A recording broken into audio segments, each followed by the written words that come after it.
All right, welcome back to the Entrepreneur to Entrepreneur Shift the Culture podcast. Travis is still missing. MIA. Huh? MIA. MIA. I don't know where Travis is. I lie. He tell me he got a pitch tomorrow. Yeah, good luck on your pitch, Travis. Yeah, good luck. All the best. He have a pitch that he preparing for, so he cannot make it today. Mm-hmm. But Gail, my light-skinned brethren, is back. Do that sound again. Pull up the tune. Pull up. You're all junglers. But anyhow, she came in and Gail had a pretty good topic, and I think is worth exploring because I think we experience it a lot in this country, here in the Bahamas, and that is cutting corners. And Gail, what was the incident that sparked your interest in discussing this today? Cutting corners in entrepreneurship or just in general? In entrepreneurship, because we are in general as well, but we are very entrepreneurial based here on this podcast. So in entrepreneurship, we're talking about cutting corners, and this may not be directly correlated with that topic, but it was the inspiration for it. Basically, if you frequent a popular fast food restaurant here on the island, no name, no shameless plug. No, because they ain't send no money. Go ahead. Exactly. They have people standing outside before you place your order. There are people standing outside that can put your order in prior to you reaching the traditional board with the speaker, etc. And they've actually finally given them umbrellas. They didn't have umbrellas before, but that's another story They altogether. didn't have umbrellas before, so they used to have them in the rain. Some of them didn't, yeah. So they would stand up in the sun, oh my goodness, basically taking your order prior to getting to the intercom to actually submit your order. So I basically... Just want to interject. Sorry, I don't want to cut you off, but no problem. Let me tell you a quick story about this whole thing. We went to another one. This is a different one. This Okay. is the one you mean. Right. But me and Keith were going to get our food, and these dudes was on the back of a truck, and they had the lady outside. Yes. And you should hear the things they were shouting to this poor young woman. But that's just going to show how unprotected they were out there. But go ahead. Sorry. That's an under the rug. That's an under the rug topic.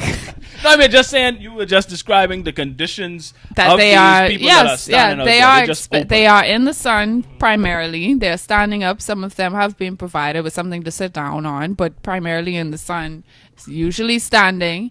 And I believe the job is further exasperated by the fact that there's no board behind them to actually see what you want. Now, the average fast food patron knows exactly what they want, even though they want to look at the board just to confirm that they're about to order number 6 again. Right. But it's just like, you want to be sure number 6 is still what a number 6 is, price might stuff change like or that. something like that. You want to make sure, you know what you have in your pocket. You want to make sure you have enough. Yeah. You might want to add a little something that you never used to get before. So it's good to have the board there. Exactly. So she hands you a battered laminated paper featuring the menu, and you place your order. However, in my experience, there hasn't been it doesn't seem to be working in terms of getting your food out faster, or affecting service in any way. So I saw something the other day that said that they actually do this because they have a target to meet, or a quota to meet, and get X amount of orders in X amount of time. And so this person who is on the outside facilitates a faster time when you see it on paper. Now, the problem that I have with that is the fact that that doesn't necessarily translate into what's actually happening, physically at the location, where you do still have, let's say, anywhere from 30 minutes to 45-minute wait on your food, and so on and so forth for the whole process.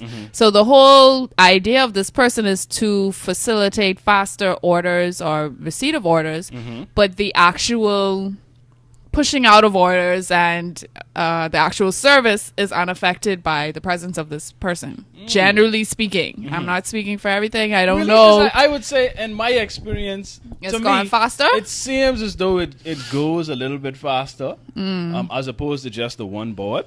I don't know. Maybe that's just my experience. Yeah, to me, it's like the policeman on the roundabout type of situation where it seems to further, it seems to add to the problem rather than actually helping the problem. Yes, you don't let the anyhow. Let me leave that one alone.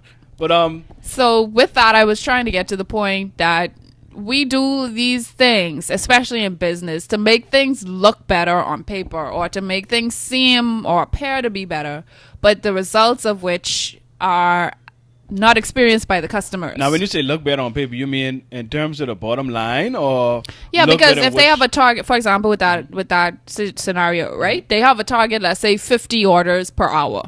On paper, they are getting 60, 70 orders per hour because they're closing out to say they are, receiving this order, blah, blah, blah. However, yeah, you're getting 70 orders per hour, but people are actually, let's say, waiting an hour and a half for their food. So on paper, it looks like, oh man, they're doing great. They're getting these orders out, blah, blah, blah. But the actual experience in the restaurant or at the whatever it is, the actual experience doesn't equate to what's on paper. It doesn't benefit the customer in any way, but it helps the bottom line. Right. So it looks like the company is doing better on paper and in sales, right, as opposed to the actual customer experience. And I think so, go ahead. Sorry. No, that I wanted to use that to segue into things that people do in business that make them appear to look better on paper or may help things to appear better, but they're actually negatively affecting their business by taking these shortcuts or putting these things in place that affect service and performance and stuff like that. Okay. So what it sounds like is, that sounds like people that would sacrifice the customer experience for the bottom line. Right. It's all about the money at the end of the day.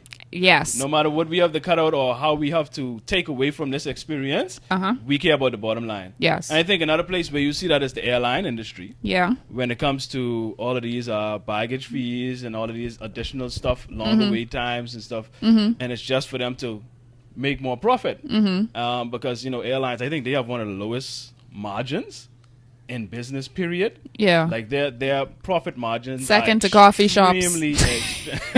Extremely low margins. Yeah. So they hike on all of these baggage fees and all of these stuff.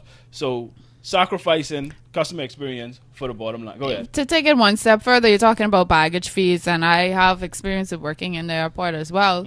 And it's just that Keith was showing me something over there. Oh, he who shall not be named. Voldemort. It's just that you're paying extra things for these, right? So I'm paying, let's say, extra $25 or $50, whatever the fee is for the additional piece of luggage.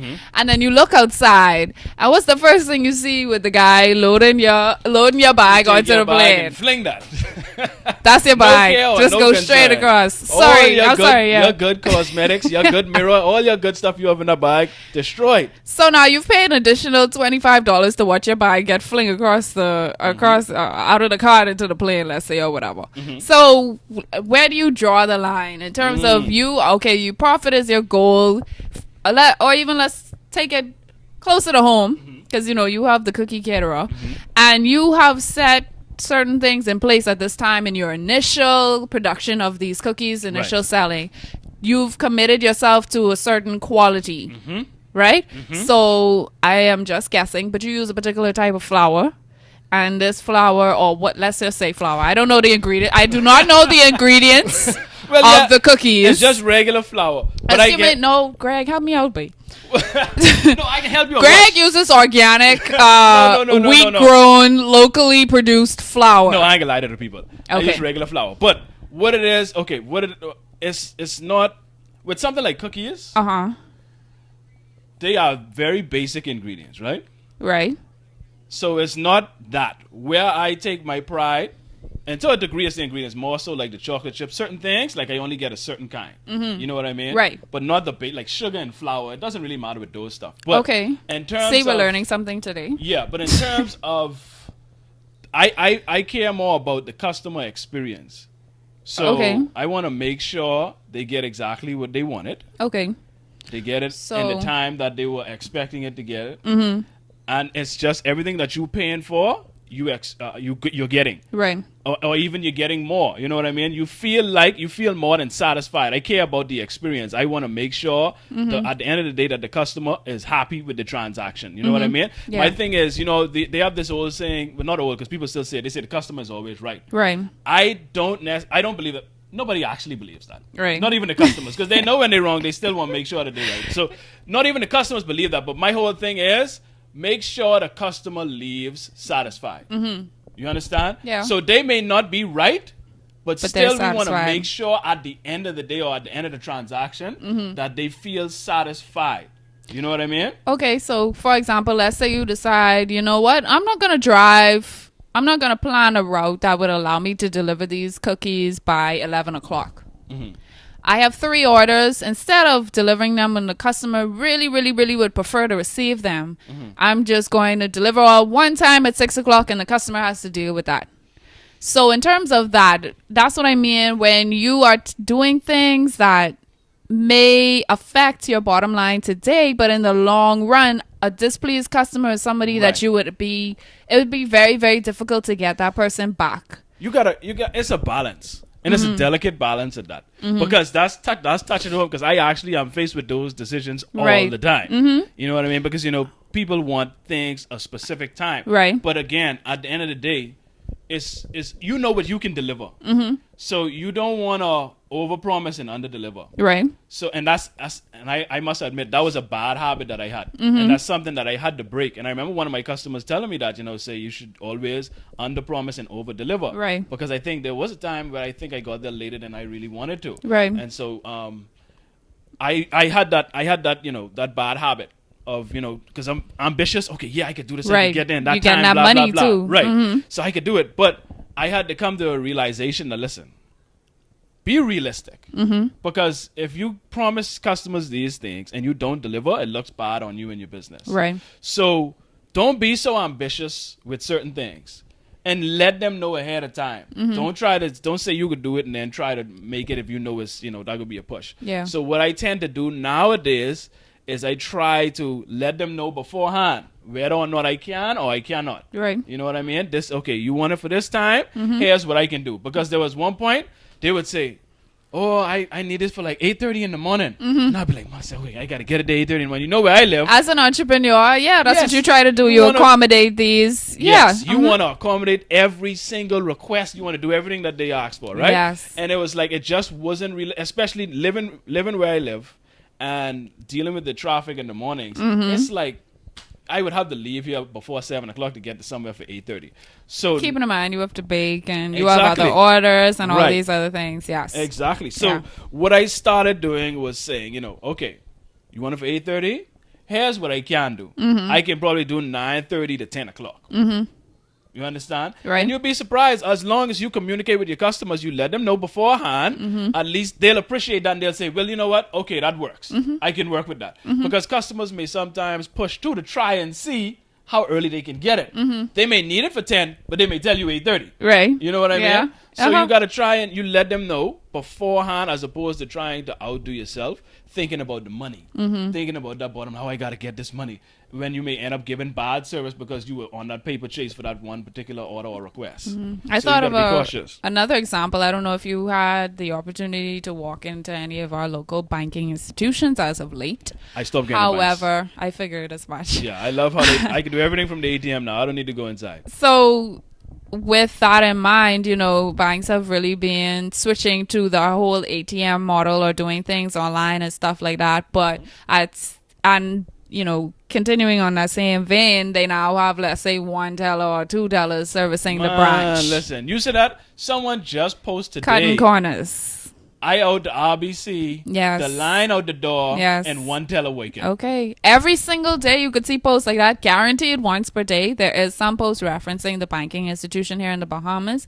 And it's a shortcut with the bottom line in mind. Tell us, how so? They don't want to pay staff. They don't want to pay staff. That's cutting it down And you for were in the staff banking payment. system as well. I have no idea what you're talking about. I have no idea what you're talking about. They don't want to pay staff. And also, it's easier in terms of having to deal with customer relations. And we're kind of moving, if you're an entrepreneur, we're kind of moving away from this idea of that human interaction. And if you are an entrepreneur, I would encourage you to keep the human interaction as much as possible, to keep the real... People still appreciate human interaction to some degree because the real authenticity of your brand. I think that's really what I was going for. And like you said, when you can, because I hate, like, I have like you have a PayPal account. Mm-hmm. You have PayPal, like when you call places like, or certain companies in the US, you would call, and Mike, the amount of automated telephone services they would put you on. If you have a problem, press 1. Please press this. Oh no, they say it now. Mm-hmm. And you know we have an accent. Mm-hmm. So we don't speak just that straight out plain English. Yeah. You know, we have a little accent. So the little damn automated machine can't understand what you're saying. You repeat yourself like if you need help. Have a complaint. I'm sorry, I didn't get that. That is frustrating for the customer. Yes. When the customer, even with dealing with FedEx the other day, I had an issue with a package, and the amount of automated services and running around, it was very inconvenient and very frustrating. So I understand what you mean when it comes to human interaction to some degree. Yeah, and that can be considered almost a shortcut, because you are, again, trying to, in your attempt to make things seem a bit more efficient and to cut down on having to pay somebody to sit there and deal with the problems. You've automated it, but now you're losing customers due to this automation. So when is it, what makes it worth it in terms of, okay, and to me that's a shortcut, because you're affecting your bottom line, may not be immediately, but at the end of the day, as your customer, and I've stopped patronizing businesses due to the lack of ease of service from automation and other things like that. So again, that human interaction in terms of keeping your brand, the authenticity of your brand, and also just inspiring customers to want to do business with you. Well, I think they get into a place of comfort and they get complacent, and especially when it comes to like banks, there aren't many options for banks. Right. You understand? Yeah. And so I think these are the companies that tend, like airlines, like we spoke about earlier. There aren't many options because they are consolidating so much. Yeah. There are really just a few major airlines. So they're limiting your choices, and then they're doing these things. Right. You know what I mean? So I think that's key. In order for them to make these shortcuts, they tend to monopolize or try to monopolize as much as they can, so that you have little to no choice, and you will just suck it up and deal with it. And that's what most people tend to do. Yeah. Most people suck it up and deal with it. And this is another aspect that we have to deal with. As consumers, we have to be more vigilant, and we have to be more aggressive in taking action against these companies that don't care for us that much. We have to start, like you said, boycotting, not going to certain businesses if they don't provide a service that you appreciate, or they don't show that they appreciate you. But until we do that, they'll continue to cut these corners in favor of the bottom line, because that's what they care about. Yeah. Another thing is, and we've encouraged people, on the podcast to seek professional assistance when you're starting your business, within the areas that you may not be fully versed in and stuff like that, like accounting, marketing, logistics, etc. And when you shortchange yourself as well when you try to take on too much when you're starting your business, and that can also be considered a shortcut too, because I'm starting my business, and it's very important for my business to have extremely accurate accounting for my business purposes. I mean, accounting is always important, but let's say this is a make or break type of situation. And you know what? I'm like, you know what? I don't want to pay somebody to do this. I'm just going to do it myself. And then later on, within 3 to 6 month period, you find yourself in the midst of an accounting chaos of sorts, where you could have avoided a really expensive situation by not cutting that corner at first. So a lot of times there is this focus on, okay, I'm getting started, I'm going. But in the areas that are really vital to the success of your business, I would say don't cut corners on that. Ensure that if it's not professionally done where you've paid, seek out help from other entrepreneurs and network with people to say, you know what, I can't do this. I need assistance with this. Let's work something out so that, blah, blah, blah. So that could negatively affect your business as well.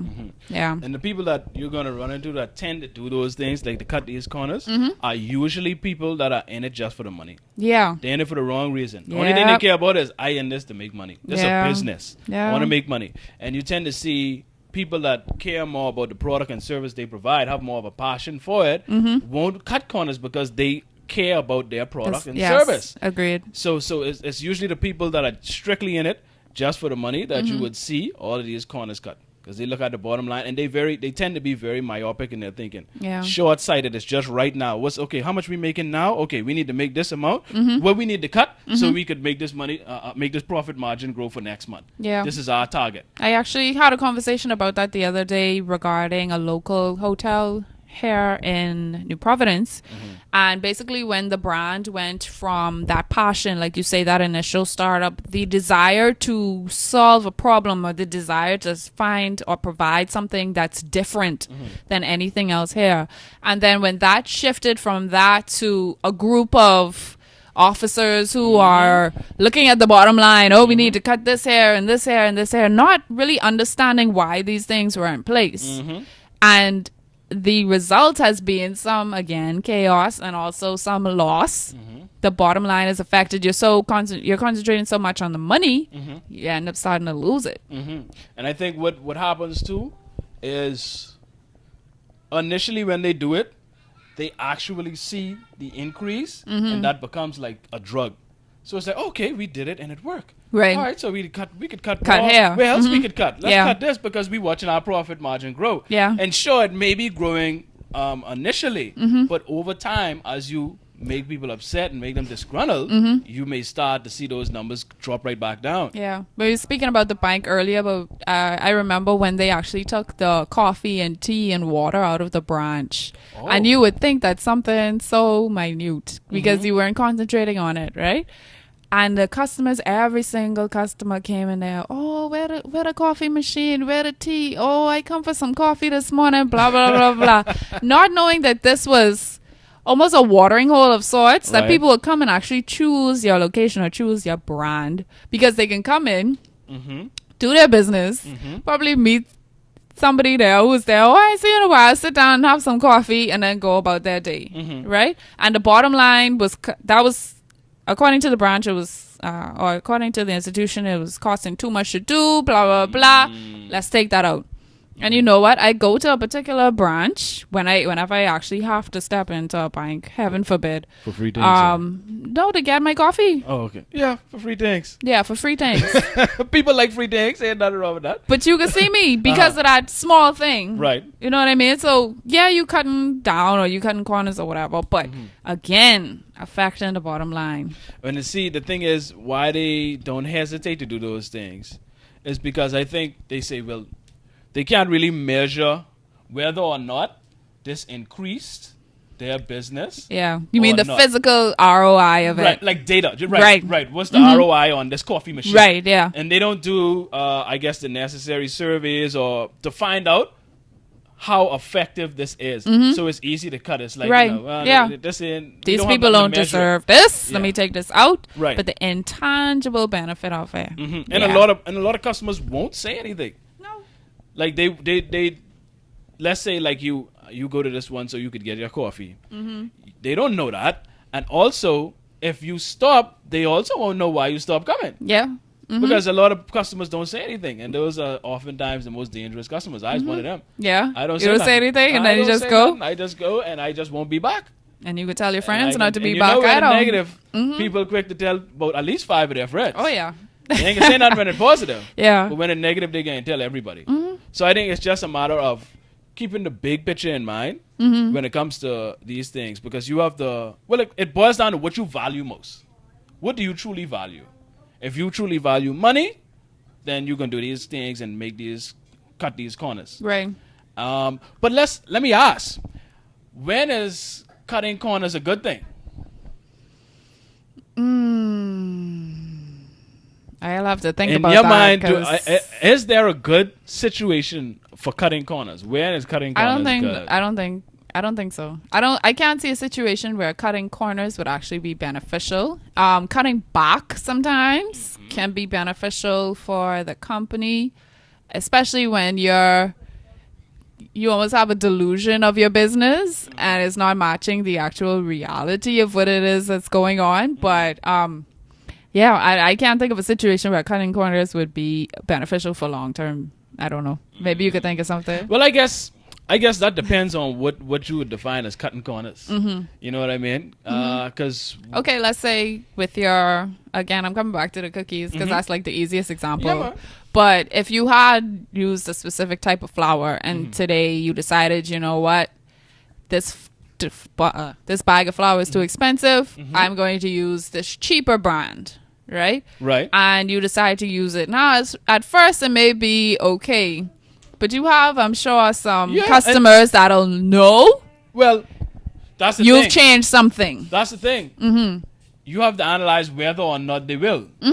How important is it? Because I have had to make changes based on price. Right. But like I said, it's for things like that. Like flour is flour. Right. You Okay. know what I mean? Yeah. And So- you've put together a model that allowed you to do something to that effect, where you looked at everything and you saw, because you would say, okay, I can buy a cheaper kind of flour, but I may not be able to buy a cheaper kind of chocolate chip because this provides this flavor, blah, blah, blah, like that kind of way. Or it could be something like, let's say someone that does pastries and nice packages or something. And let's say they use a lot of decorations. So they have 5 ribbons on one thing. Yeah. You know what I mean? Yeah. And something like that, let's say they start off with that. But let's say 5 ribbons cost $5. What if you put 3 ribbons Instead of 5. instead of 5? Yeah. So you save on purchasing the ribbons and you save on the time, because you may have to tie each ribbon individually or something like that. Right. Like, would that be considered cutting corners? I Because I think don't- that could be, if it is considered cutting corners, that could be a good cut. Okay. Because initially you may be like, I like how it looks Right. when it's 5 ribbons. Yeah, That's and my you're whole thing. excited, and Aesthetically, you it have looks this good with new 5 thing. ribbons. We're gonna put 5 ribbons Right. on it. Yeah. But if on a daily basis using 3 ribbons can save you 2 X hours, amount of dollars. Yeah. you know what I mean? Is it worth it?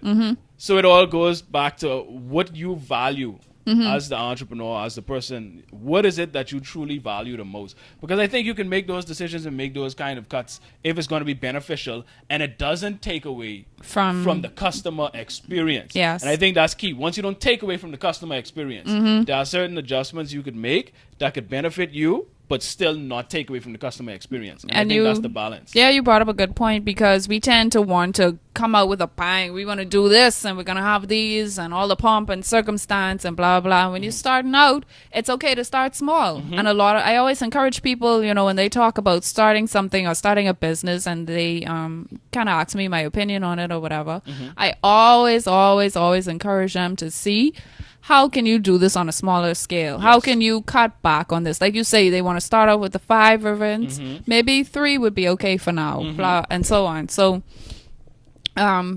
also starting out small and then having a contingency plan in place. Should it not work out the way you're expecting it to, you'll be able to make some adjustments. Awesome. All right, let me go through a few of these comments.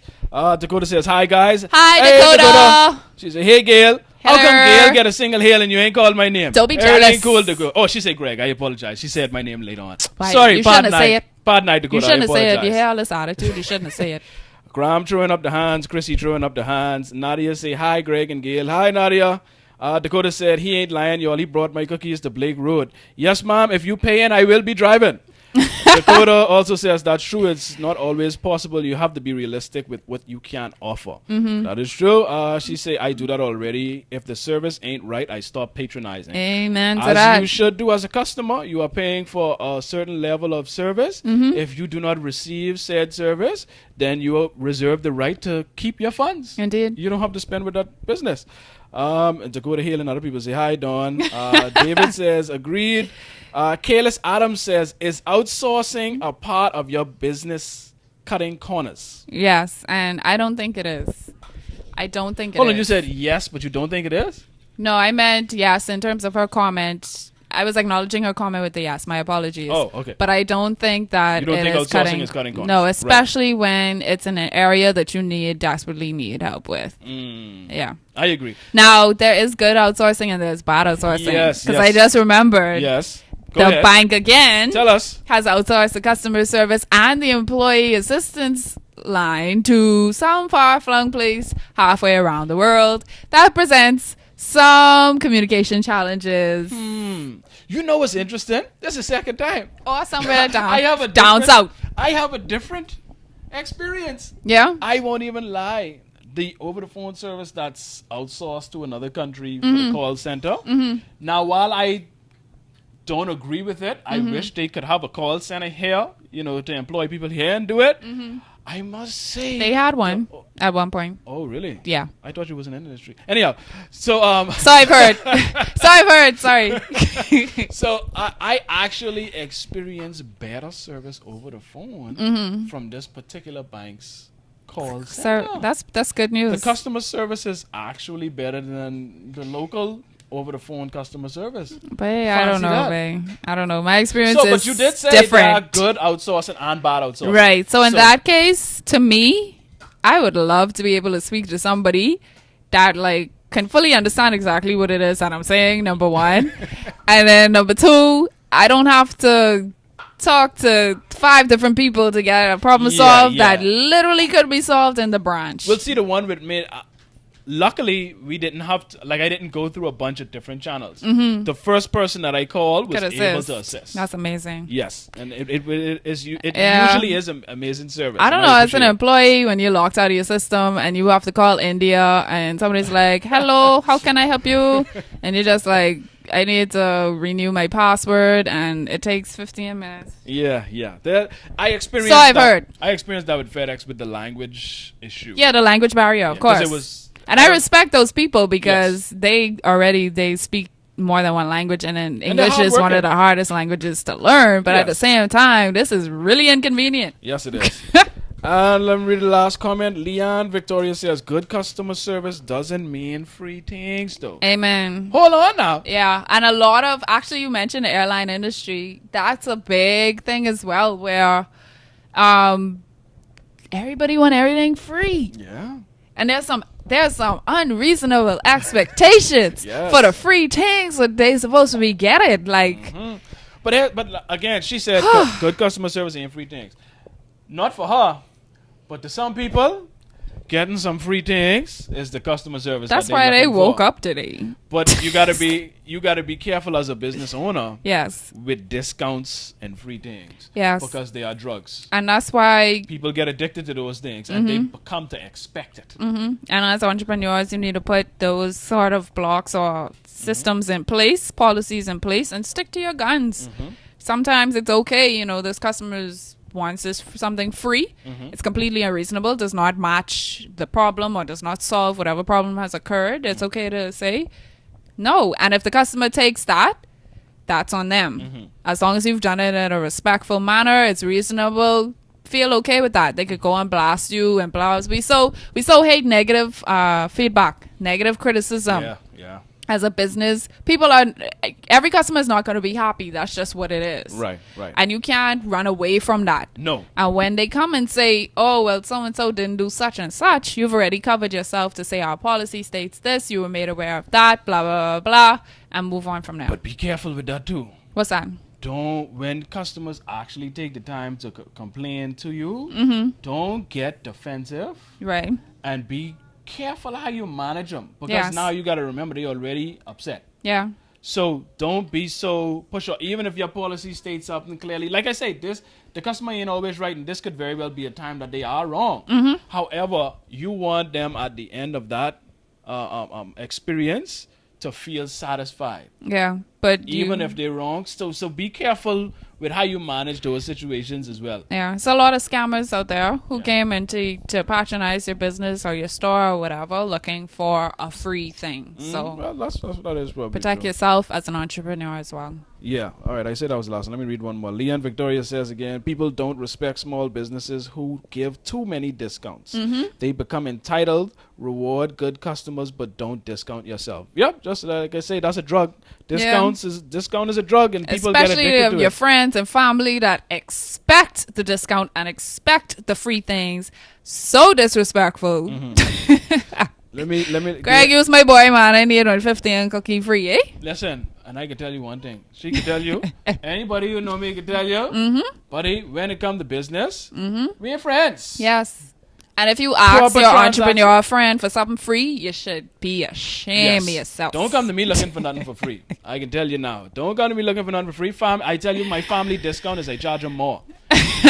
So you still want the family discount? Go right ahead and ask for it. Yeah. Dakota, I think you could address this one, Gail. Agreed. She says, agreed, because with doing graphic design from home, I have a lot of small business clients. A lot usually want work for little or nothing. Yes. So what I did is, instead of arguing a price point all the time, I create a standard rate for small business customers, so everyone gets that discounted price. Yeah, You agree that's with a that? solution. I agree. That's a solution, and it gives customers the feeling as though they're getting more than you may actually be getting in terms of value for money. Now, especially with this graphic design for small business clients never have no money, and as an entrepreneur, you never have no money when you first starting out. That kind of way. So.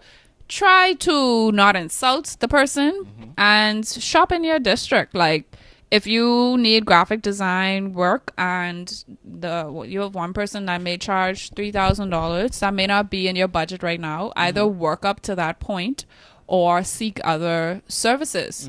And then with Dakota's solution, in terms of coming up with a standard rate, that's an excellent way. Now, because now you don't have to worry about the small business customers coming in trying to get a discount or free. You've already discounted it to X price. Now, if you can't take that, you are not my customer. Honestly, Right. You need to seek somebody else. Exactly. Because entrepreneurs, we discount, we cut, and every single time I've cut my price or discounted my price for something, and feeling pressure to do so because somebody may not have the budget or may not have the money, I've always regretted it.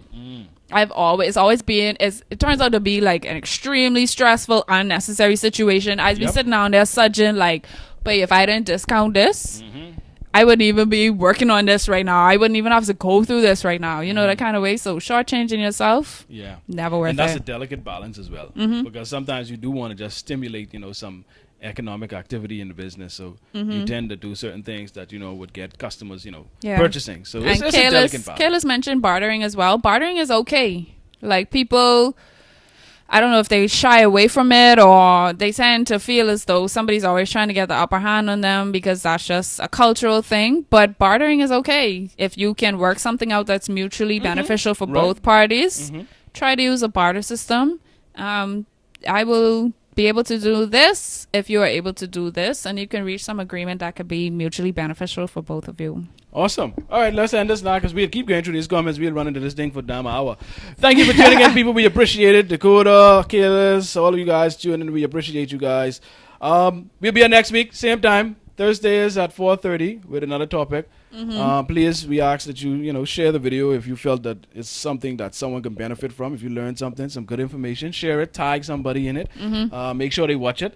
And like I said, we'll be here next week. Thanks again, Gail. No problem. Much appreciated. Yeah, Travis. Yeah, Travis. Yeah, you duck us, Travis. Everything cool, boss. Yeah, good luck with your pitch, Travis. Yeah. All the best tomorrow. And just give me a little bit of that money you'll make. So yeah, until next week, we'll see you guys later. And we're gonna end the show as we always do with losers make excuses. And by the way, Gail, that's a nice shirt. Thank you. That's a nice shirt. And Thanks. if you I think I like need $2 from the sales of this. Hold on Hey. a second, I was a salesperson.